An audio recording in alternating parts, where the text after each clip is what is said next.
제가 해외에 나와 살다 보니요, 한국과는 조금 다르다고 느끼는 것이 하나 있는데, 이 해외에 사시는 교민들은 한국 TV 방송 본방 시청하는 것을 그렇게 중요하게 생각하지 않는 것 같습니다.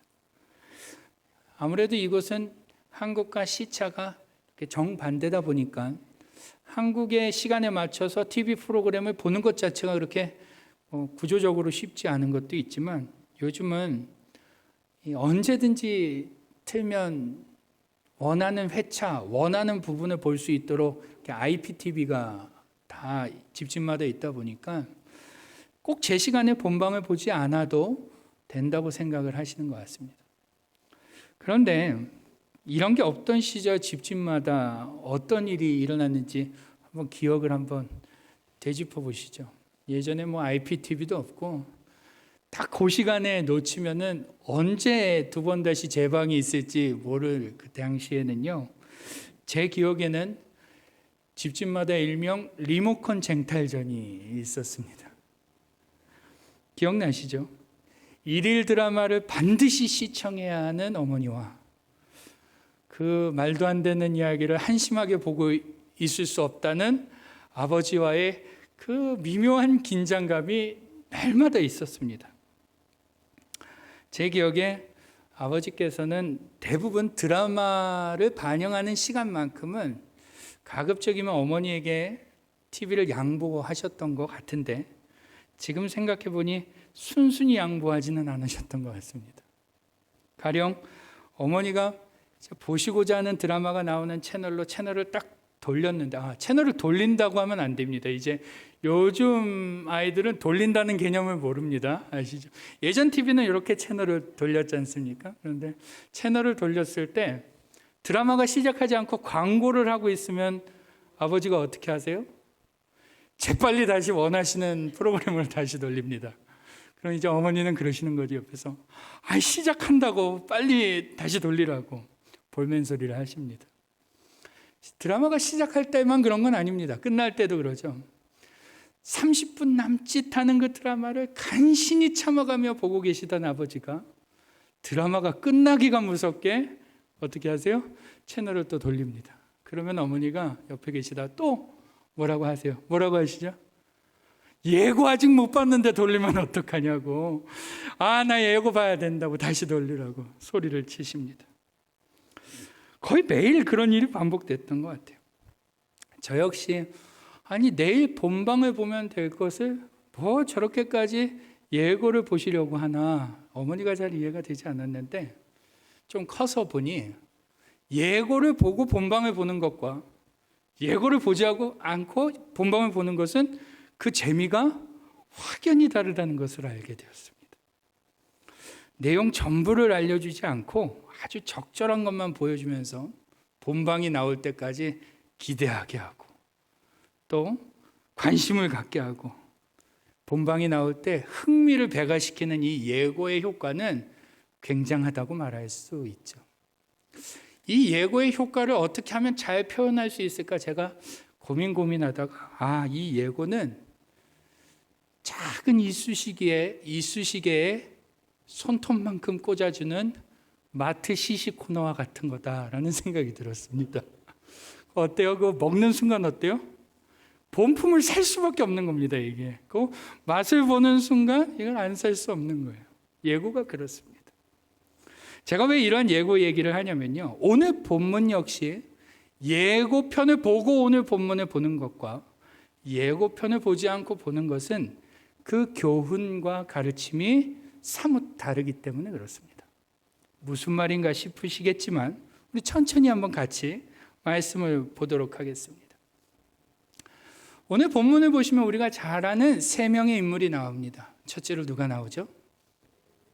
네, 맞습니다. 엘리사가 나옵니다. 엘리사는 엘리야의 후계자로 북이스라엘에서 선지자 활동을 했던 사람입니다.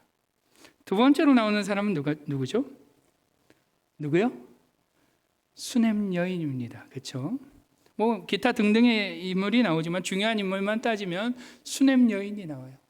이 수넴 여인은 열왕기하 4장에서부터 나옵니다. 우리가 지금 8장을 보고 있는데 4장에서부터 등장하는 인물인데 4장 8절을 보시면 성경은 이 여인에 대해 이렇게 증언하고 있습니다. 8절 같이 읽어보죠. 시작.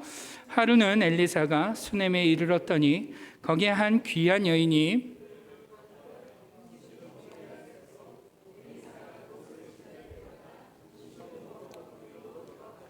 아멘. 그렇습니다. 그 여인에 대해 오늘 성경은 뭐라고 표현하고 있어요? 귀한 여인이라고 표현한다는 거예요. 엘리사가 수넴을 지날 때마다 이 여인은 그를 대접했고 엘리사를 대접했고 성경은 그러한 여인을 귀한 여인이라고 표현하고 새 번역도 한번 보여주시겠습니까? 새 번역에서는 이 여인에 대해서 뭐라고 표현하고 있어요? 부유한 여인이라고 번역합니다. 즉 그녀는 물질적으로도 부유하고 또 그 주위 사람들에게 덕망도 있는 그러한 여인이었다라는 거예요. 자, 그 다음 세 번째로 등장하는 사람은 누구라고 할 수 있을까요? 네, 맞습니다. 1부 때는 왕도 나왔고요. 하는데 게하시입니다. 게하시가 누구죠? 바로 엘리사의 사환이죠. 이 게하시 역시 열왕기하 4장에서부터 등장을 합니다. 열왕기하 4장에서부터 등장하는 사람인데 이 게하시는 엘리사의 곁에서 가장 측근에서 살아계신 하나님을 가장 많이 분명하게 목격했던 사람입니다. 오늘 본문은 이 세 사람의 인물들 안에 이야기를 담고 있는 것인데요. 오늘 본문의 내용, 본문의 말씀의 내용을 좀 간단하게 말씀을 드리겠습니다. 우리가 읽어서 알지만 오늘 본문은 이렇게 시작하죠. 엘리사가 누구를 찾아가요? 바로 수넴 여인을 찾아가서 말을 하는 것으로 시작합니다. 하루는 엘리사가 수넴 여인을 찾아가 이러한 얘기를 합니다. 너는 지금 가족들을 데리고 이 너가 살고 있던 땅을 떠나서 7년간 블레셋에서 살다가 돌아와라. 2절의 말씀을 참고해서 분명하게 말씀을 드리면 엘리사는 여인에게 블레셋으로 가서 7년간 살다가 돌아와라. 왜냐하면 이 땅에 기근이 있을 것이다. 하나님이 기근을 보낼 것이니 너는 그 시간 블레셋에 가서 이 기근을 피해라. 이 말을 들은 이 수넴 여인이 어떻게 합니까? 그 말대로 정말로 7년간 블레셋에서 살다가 돌아옵니다. 그런데 문제가 하나 생기죠.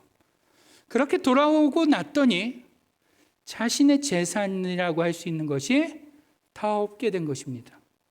집이며 밭이며 자신의 소유라고 할 수 있는 것들이 남에게 갔거나 상실된 것이죠. 그래서 이 여인은요, 자신의 이 재산을, 소유를 되찾기 위해 누구를 찾아가요? 왕을 찾아간다는 거예요. 왕을 찾아가서 호소하기 위해 왕을 찾아가는데 놀랍게도 그녀가 왕을 찾아간 그 시각에 게하시가 이 왕과 대화를 하고 있었던 겁니다. 어떤 대화예요? 엘리사에 관한 대화 중에서도 특히 수넴 여인의 아들을 살려준 이야기를 막 하고 있는데 그 순간 그 수넴 여인이 이 왕 앞에 나타나게 된 거예요. 그러자 왕은 자신의 눈앞에 나타난 이 수넴 여인을 통해서 엘리사에 대한 이야기를 다 듣고는 어떻게 해요? 이 여인이 잃어버렸던 재산들을 찾을 수 있도록 관리를 세워서 도와주게 됩니다. 즉 오늘 본문의 말씀을 이렇게 쫙 요약해서 교훈을 딱 우리가 하나만 딱 끄집어낸다면 우리는 오늘 본문을 통해서 하나님은 은혜를 베푸시고 돌보시는 분이라는 것을 우리는 배울 수 있게 됩니다. 맞습니까? 네. 하나님은 수넴 여인을 아주 세밀하게 돌보고 계셨음을 우리에게 본문을 통해 보여주시죠. 또 오늘 우리가 본문을 통해 하나님의 계획은 한치도 오차가 없다는 것도 깨닫게 됩니다. 누가 상상이나 했겠어요? 그렇죠? 7년 전에 다 놓고 떠났는데 돌아와 보니 마침 그 순간 자신의 이야기를 하는 왕을 만나게 되고 그 왕 앞에서 이야기를 다 함으로 그 자신의 재산을 회복할 수 있는 일이 일어날 거라고 누가 상상이나 했겠습니까? 오늘 본문은 하나님의 계획이 한치도 오차가 없는 분이라는 것을, 하나님의 계획은 그렇다는 것을, 또 하나님은 은혜를 베푸시며 돌보시는 분이라는 것을 우리에게 가르쳐주고 있다라는 것입니다.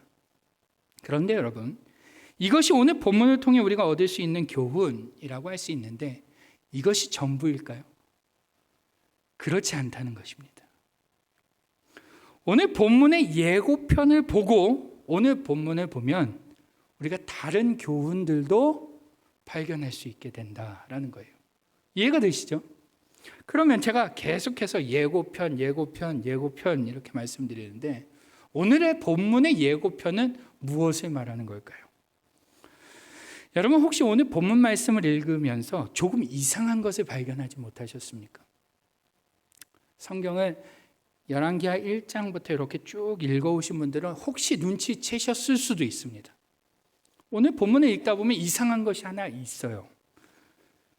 열왕기하 4장과 5장을 보시면 4장에 수넴 여인이 등장합니다. 중요한 인물로 등장해요.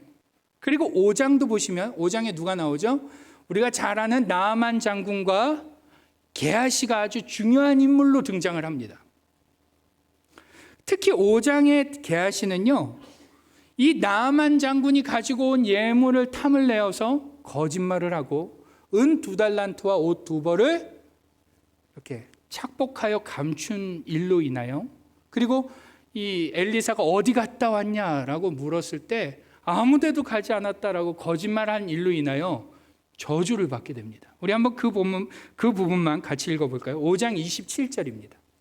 5장 27절 같이 읽겠습니다. 시작.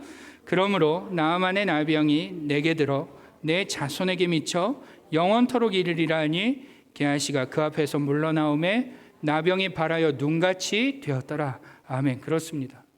5장의 게하시는요, 거짓말을 하고 나아만의 예물을 착복하여 재물에 탐을 내어 어떤 일을 받게 돼요?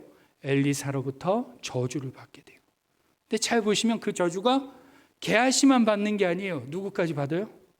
그의 자손까지 받게 됩니다.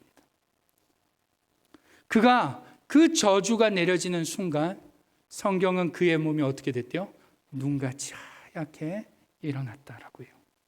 그런데 5장에 그 일이 있는데 오늘 8장을 잘 보시면 그러한 그가, 나병에 걸린 그가 어디에 있는 거예요 지금?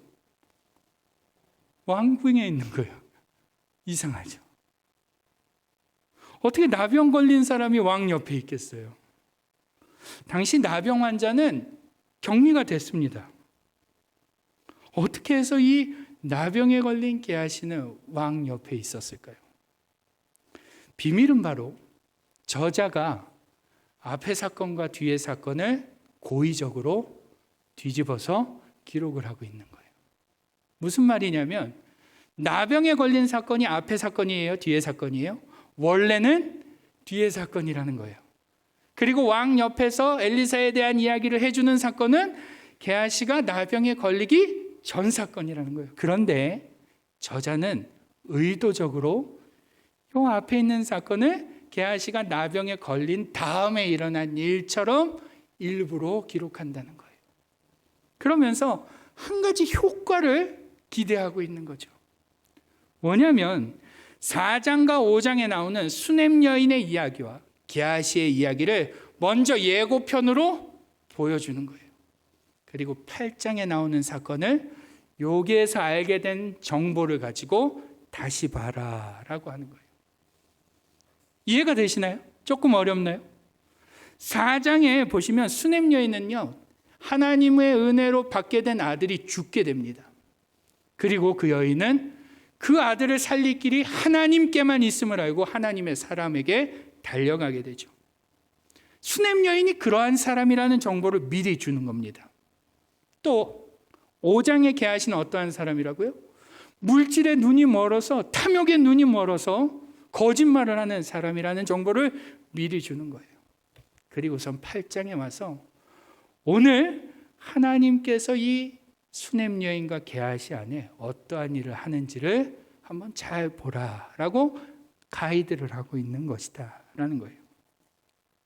그래서 오늘 이 예고편을 모르고 본문을 보게 되면 어떠한 교훈만 얻게 되는 거예요. 아까처럼 하나님이 여인을 돌보시는구나.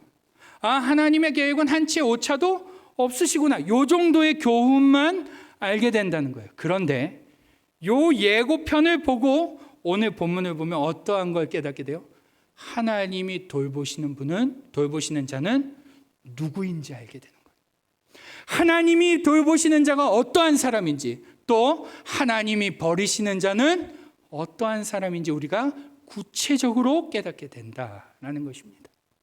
그렇다면 한번 조금 더 자세히 보시죠. 4장과 5장에 우리 예고편에 나오는 수넴 여인과 우리 이 게하시에 대해서 좀 보고자 하는데, 먼저 수넴 여인을 좀 보시면 4장 8절과 9절에 우리가 그 여인이 어떠한 여인이라는 것을 확인할 수 있었어요. 그 여인은 엘리사를 하나님의 사람으로, 거룩한 사람으로 인지하는 사람이라는 걸 알 수 있었어요.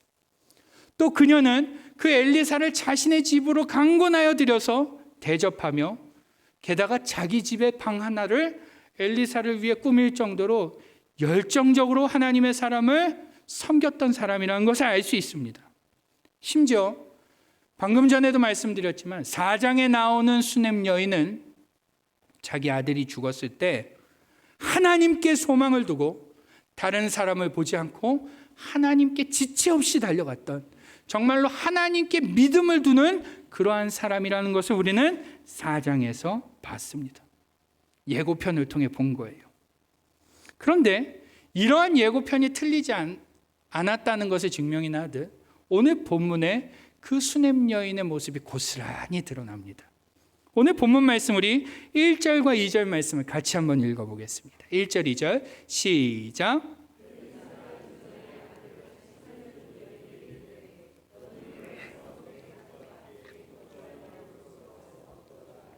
여호와께서 기근을 부르셨으니 그대로 이 땅에 7년 동안 임하리라 하니 여주인이 일어나서 하나님의 사람의 말대로 행하여 그의 가족과 함께 가서 블레셋 사람들의 땅에 7년을 우거하다가. 아멘. 그렇습니다. 말씀드린 대로 하루는 엘리사가 이 수넴 여인을 찾아가 기근이 있을 테니 블레셋 땅으로 가서 7년간 거주하고 와라 라는 말씀을 전하게 되는데요. 여러분 좀 생각해 보세요. 이 얼마나 황당한 말이었겠어요. 멀쩡히 잘 살고 있는데 갑자기 선지자가 와서 한다는 말이 블레셋으로 가라, 7년간 살다 와라. 얼마나 당황스러웠겠습니까? 만약 우리에게 누가 와서 파라과이 가서 한 7년만 살다 가라고 어떻게 하시겠어요? 우리 이석선 권님 어떻게 하시겠어요? 네, 안 가겠습니다. 근데 굉장히 당황스러운 얘기 아닐까요? 여러분 지도를 한번 보시겠습니까? 지도를 보시면요, 수넴에서 블레셋은 옆 동네가 아니에요. 약 100km 정도 떨어진 곳입니다. 게다가요, 블레셋은 철기 문화를 가졌던 민족으로 이스라엘과는 앙숙인 나라예요. 잦은 약탈을 하는 민족이었죠. 그런데 다른 것도 아니라 선지자는 수넴 여인에게 어디로 가라고 한다고요? 블레셋으로 가라고 한다는 거예요. 요즘처럼 포장이사라도 편하면 어떻게 해보겠지만 지금 여기서 집을 두고 살던 곳을 두고 가라라는 말은 중요한 것만 몇 개 챙겨서 가라는 말과 다름이 없습니다. 집도 놓고 가고요, 가구도 놓고 가고요, 새로 산 냉장고도 좀 놔둬야 되고 중요한 것을 다 놓고 가는 거예요. 게다가 블레셋으로 가라고 하니 그렇게 중요한 거 잘 챙겨가서 거기서 모든 것을 빼앗기고 돌아와라 라는 말과 다름없는 말이에요. 게다가 심지어 이 수넴 여인이 어떠한 사람이었냐면요, 4장을 보시면 이 수넴 여인이 엘리사가 자신을 너무나 성실하게 공개해 준 것에 고마워서 이 수넴 여인에게 묻습니다. 내가 왕에게 너 대신 이야기해 줄 게 있으면 내가 얘기해 줄 테니 나한테 한번 얘기해 봐라. 이 말을 들은 수넴 여인이 뭐라고 대답하는 줄 아세요? 4장 13절 하반절을 보시면 이렇게 대답합니다. 왕에게나 사령관에게 무슨 구할 것이 있느냐 하니 엘리사가 물은 거예요. 여인이 이르되 나는 내 백성 중에 거주하나이다 하니라. 이게 무슨 뜻이냐면요, 새 번역에는 조금 더 분명하게 번역하고 있는데, 그러나 그 여인은 대답하였다. 저는 저의 백성과 한데 어울려 잘 지내고 있습니다. 무슨 말이냐면 이 여인은 부유하고 덕망 있으며 사람에게 어떠한 원한조차도 없을 만큼 그 지역에서 너무너무너무 잘 살고 있는 사람이었다라는 거예요. 그녀는 수넴이라는 지역에서 부유하여 누구에게도 사사로운 부탁조차 할 필요가 없는 정말 잘 지내고 있는 사람이었습니다. 게다가 지금 이 수넴이라는 지역이 기근이 온 상태입니까? 아직 오지 않은 상태입니까? 아직 오지 않은 상태예요. 기근이 온 상태라면 그래, 먹고 살기도 힘든데 한번 가볼까? 100번 양보해서 이런 생각을 할 수 있을지도 모릅니다. 그런데 기근의 기미조차 보이지 않는 상태인 거예요. 너무나 평온하고 너무나 부유하고 너무나 안정적인 삶의 시간 속에서 갑자기 선지자가 찾아와서 블레셋으로 가라고, 여기 기근이 올 거라고 말하는 것은 사실은 이 수넴 여인에게 상식으로는 이해하기 어려운, 받아들이기 어려운 그러한 말이라는 거예요. 마치 이 엘리사의 말은 지금 당장 스스로 모든 것을 버리고 망하는 길로 가라라는 말과 다름이 없는 말이었다라는 거예요. 그런데 놀라운 것은 뭐죠? 이러한 말을 들었음에도 불구하고 2절을 보시면 그녀가 어떻게 해요? 2절 같이 읽죠. 시작. 여인이 일어나서 하나님의 사람의 말대로 행하여 그의 가족과 함께 가서 블레셋 사람들의 땅에 7년을 우거하다가 아멘. 그렇습니다. 우리 개역개정 성경에는 잘 표현되지 않지만 히브리어 성경을 보시면요, 여인이 선지자의 말을 듣고 여인이 선지자의 말대로 떠난 이 단어가 연속법으로 되어 있습니다. 무슨 말이냐면 시차가 없는 거예요. 듣고 떠난 게 이어져 있어요. 즉시로 떠났다는 거예요. 주저하지 않았다는 거죠. 재고 따지고 생각해보고 고민하고, 아니요. 이 여인은 이 엘리사의 말, 떠나서 블레셋에 7년 있어라라는 이 말을 듣자마자 가족을 챙겨서 데리고 그 100킬로나 되는 여정을 떠난 것입니다. 성경은 그녀가 즉시로 순종한 것을 강조하고 있어요. 즉 그녀는 엘리사의 말을 듣자마자 일어나 블레셋에 가서 7년이나 살다 왔다는 거예요. 어떻게 그럴 수 있을까요? 무엇을 보면 알 수 있죠?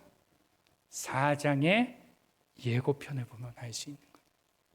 이 4장을 잘 보면 이 여인은 죽은 아들을 하나님이 살려주시는 것을 경험한다는 거예요. 생명의 주권이 하나님께 있구나, 인생의 주권이 하나님께 있구나, 그녀는 그때 알게 돼요. 그래서 즉시로 떠날 수 있었던 것입니다. 하나님이 가라고 하니까 즉시로 떠날 수 있었던 거예요. 우리가 예고편을 통해 봤듯이 그녀는 4장에서 이미 하나님을 경험했기 때문에, 하나님의 주권을 경험했기 때문에, 인도하심을 경험했기 때문에 떠날 수 있었다라는 것을 오늘 본문이 증언하고 있는 것입니다. 그런데 이러한 그녀와 달리 게하시는 어떤지 한번 보시죠. 오늘 본문 8장에 나오는 게하시는요, 어디에 있었다고요? 왕궁에 있었습니다. 왕궁에서 왕 옆에서 이야기를 막 하고 있습니다. 오늘 본문 8장에 나오는 게하시의 모습만 딱 보면 이상함이 감지되십니까? 감지되지 않습니까? 전혀 감지되지 않습니다. 게하시가 꽤 성공했구나. 왕 옆에서 이야기할 정도로 꽤 잘 나갔구나. 이렇게 보여요. 그런데 이 게하시에 대해 알려주는 예고편 5장을 보면 이 그림이 조금 이상하게 보입니다. 우리 5장 20절과 25절 한번 읽어볼까요? 게하시에 대해서 알려주는 본문인데 같이 읽겠습니다. 시작. 하나님의 사람 엘리사의 사환 게하시가 스스로 이르되 내 주인이 이 아람 사람 나아만에게 면하여 주고 그가 가지고 온 것을 그의 손에서 받지 아니하였도다. 여호와께서 살아계심을 두고 맹세하노니 내가 그를 쫓아가서 무엇이든지 그에게서 받으리라 하고 25절 들어가 그의 주인 앞에 서니 엘리사가 이르되 게하시야 내가 어디서 오느냐 하니 대답하되 당신의 종이 아무데도 가지 아니하였나이다 하니라. 아멘. 그렇습니다. 게하시에 대해 알려주고 있는 예고편인 5장을 보시면 이 게하시는 여호와로 맹세하며 그 돈을 그 물질을 어떻게든 받아내려고 하는 물질에 눈이 먼 사람으로 성경은 우리에게 알려줍니다. 그는 심지어 주인인 엘리사까지도 다 알고 있음에도 불구하고 엘리사가 다 알고 있음에도 불구하고 주인인 엘리사에게 아주 뻔뻔하게 아무데도 가지 않았다라고 거짓말을 하죠. 왜요? 물질에 눈이 멀어서입니다. 탐심 때문에, 돈 때문에, 물질 때문에. 오늘 게하시는 그러한 사람이라는 거예요. 이 사실을 알고 오늘 본문을 다시 보십시오. 게하시가 왕 옆에 있는 것이 순수해 보이세요? 아니면 조금 이상해 보여요? 조금 이상해 보이는 겁니다. 의도가 순수해 보이지 않는 거예요. 허시탐탐 왕에게서 주어지는 권세와 돈, 물질들을 탐하는 것처럼 게하시가 보입니다. 물론 실제로 어떠한 의도로 왕 옆에 있었는지는 알 수 없습니다. 그러나 그의 결말이 증언해 주듯이 그는 하나님의 사람 엘리사 곁에서 누구보다 하나님에 대해서 아주 가까이에서 경험했던 사람임에도 불구하고 물질 때문에 망하게 된다는 것입니다. 그 물질, 세상의 탐욕, 욕심으로 인하여 끝내는 하나님의 돌봄을 받지 못하고 떨어져 나간다는 것이죠. 이러한 게하시를 보면 생각나는 한 사람이 있습니다. 바로 창세기 19장에 나오는 한 여인. 누굴까요? 바로 롯의 아내입니다. 19장을 보시면 소돔과 고모라가 멸망할 때 하나님께서 롯과 그의 아내와 두 딸의 손을 직접 잡고 성에서 끄집어내셨다라는 기록이 나와요. 그러니까 롯의 아내는 하나님을 직접 경험한 거예요. 하나님의 인도와 보호하심을 경험한 겁니다. 그런데 문제는 뭐죠? 그가 그럼에도 불구하고 돌아본다는 거예요. 하나님을 가까이 경험했음에도 불구하고 돌아봄으로 소금 기둥이 된다는 거죠. 오늘 게하시가 그런 겁니다. 엘리사 곁에서 누구보다 하나님을 분명하게, 정확하게, 자주 경험하고 알았음에도 불구하고 그는 물질에 눈이 멀어 끝내는 하나님에게서 멀리 떨어지게 됩니다. 여러분, 오늘 이처럼 예고편인 4장과 5장을 보고 오늘 본문을 보게 되면 오늘 8장의 본문은 우리에게 분명한 사실 하나를 가르쳐 줍니다. 그것은 바로 다름 아닌 하나님은 아무나 돌보시는 분이 아니라 당신을 믿고 의지하며 신뢰하는 자들, 특별히 그 믿음을 가지고 즉시로 순종할 수 있는 자들을 돌보시는 분이다라는 거예요. 그리고 또 반대로 보면 아무리 세상에서 잘 나가고 세상에서 성공한 듯 보이지만 하나님을 신뢰하지 않고 사는 자들은 끝내는 저주로 다스리는 분이다라는 것을 오늘 8장은 우리에게 알려준다는 거예요. 이거는 예고편을 보지 않고서는 깨달을 수 없는 것입니다. 여러분, 오늘 본문의 하나님은 그냥 불쌍한 한 여인을 돌봐주신 게 아니에요. 모든 것을 잃은 불쌍한 한 여인, 그 수냄 여인을 돌보신 것이 아닙니다.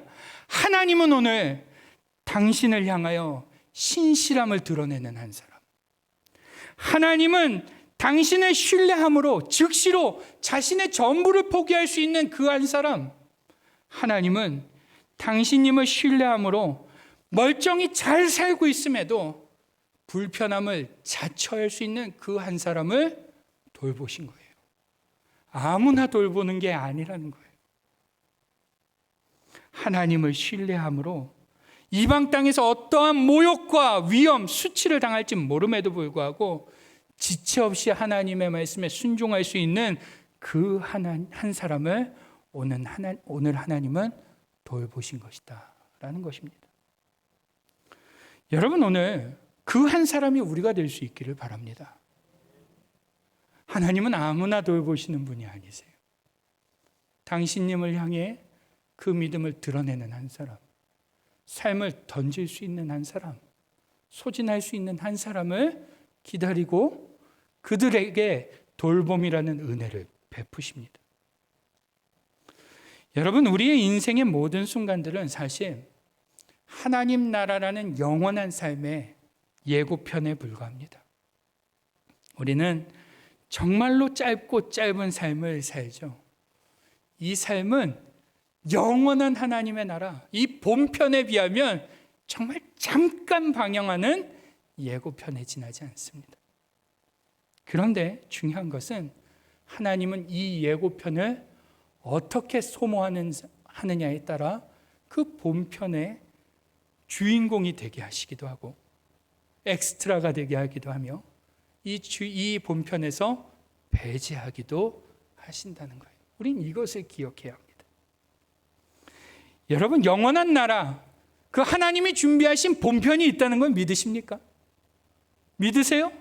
정말 하나님께서 우리를 향한 그 본편, 본 방송이 있다는 거 믿으십니까?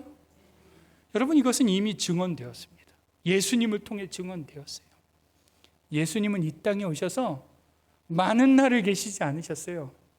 딱 3년. 3년이라는 이 공생의 아주 짧은 예고편과 같은 이 시간을 통하여 주님께서는 영원한 하나님의 나라가 있다는 것을 우리에게 증언해 주셨어요.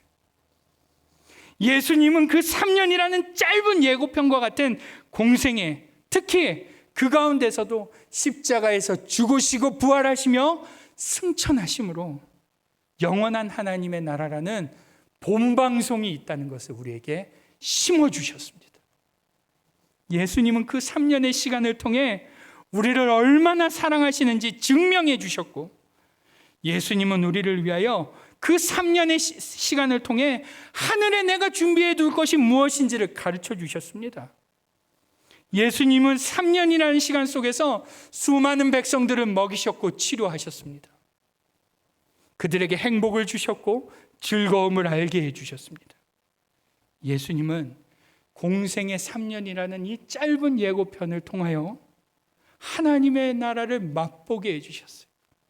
그 영원한 본편을 꿈꾸게 해주셨죠. 기다리게 해주시고 기대하게 해주신 것입니다. 이미 예수님이 보여주신 예고편을 통해 우리는 우리의 이 땅에서의 삶이 예고편에 지나지 않다는 것을 우리는 확신하게 되었다는 것입니다. 그런데 문제는 뭐예요? 그런데 문제는 뭐죠? 그럼에도 불구하고 예수님이 예고편에 직접 보여주셨음에도 불구하고 우리는 헛된 것을 쫓는다는 겁니다. 누구와 같이요? 게하시와 같이 말이죠.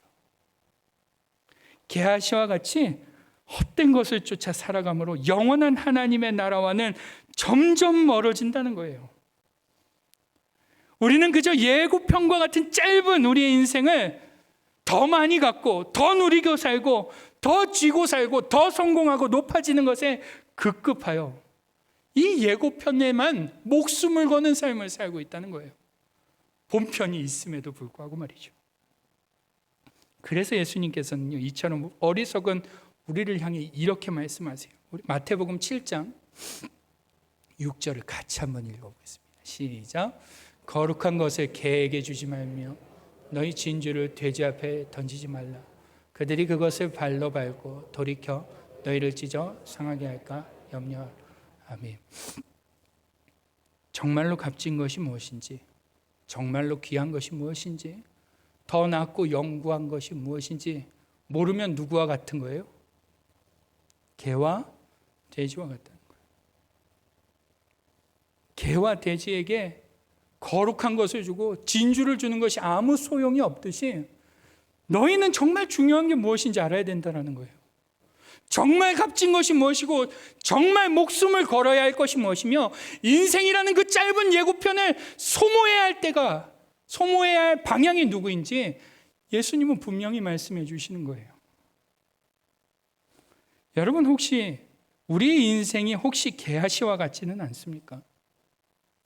여러분, 우리는 어쩌면 게하시와 같이 하나님을 너무나 잘 아는 사람이라고 생각이 됩니다. 우리는 세상의 누구보다 주님에 대해 더 잘 알고, 우리는 세상의 누구보다 하나님이 계신 것을 알며, 우리는 누구보다 영원한 나라가 준비되어 있음을 확신합니다. 우리는 누구보다 하나님에 대해서, 예수 그리스도에 대해서, 성령님에 대해서 너무나 잘 알고 있어요. 그런데 문제는 그럼에도 불구하고 짧은 인생에 매인다는 거예요.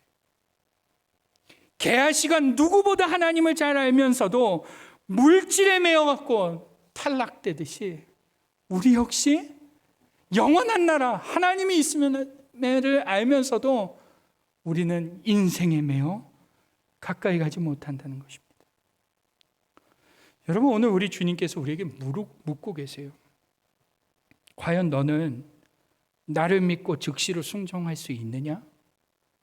과연 너는 나를 믿고 즉시로 위험을 감수할 수 있느냐? 과연 너는 나를 믿고 인생의 고단함을 감내할 수 있느냐? 물으세요. 여러분, 어떻게 대답하시겠어요? 아멘이라고 할 수 있으십니까?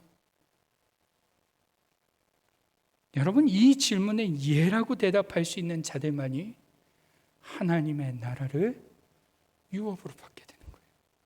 그 하나님의 돌봄을 누리게 되고 하나님이 준비하신 그 은혜를 받게 되는 줄 믿습니다. 여러분, 우리가 이것을 적당히 타협하려고 하면 결국에는 게하시가 되는 거예요. 이건 바꿀 수가 없는 부분이죠. 여러분, 우리의 인생은 몇 분 나오지 않는 예고편에 불과합니다. 우리는 잠시 살면 끝나고요. 우리의 인생은 정말로 허무하기 짝이 없죠. 그런데 하나님께서는 오늘 우리에게 말씀하세요. 그 인생을, 그 짧은 예고편과 같은 너희의 인생을 나한테 소모해라. 나한테 한번 걸어봐라. 내 말을 믿고 한번 즉시로 따라봐라. 그러면 너가 돌아올 땐 그때, 너가 그 끝에 이르는 그날에 너가 생각하지 못하는 것으로 내가 너를 돌보겠다. 내가 너에게 더 낫고 영구한 것을 준비해 놓을 테니 너는 오늘 그 유한하고 짧은 인생을 나한테 소모해라 라고 말씀하세요. 여러분, 저는 오늘 여기 계신 우리 모두가 주님께 우리의 짧은 인생을 소모하기로 결단할 수 있기를 주님의 이름으로 축원합니다. 그랬으면 좋겠습니다. 재고 따지고 민기적 되다가 탈락되는 인생이 아니라 아무리 생각해봐도 아닌 것 같은데 주님 하라 하시면 해보겠습니다. 즉시로 떠날 수 있기를 바랍니다. 그럼 거기서 하나님의 인도하심이 경험될 것입니다. 오늘 그 귀한 은혜가 모여 함께 예배드리는 우리 모두 가운데 있기를 주님의 이름으로 축원합니다.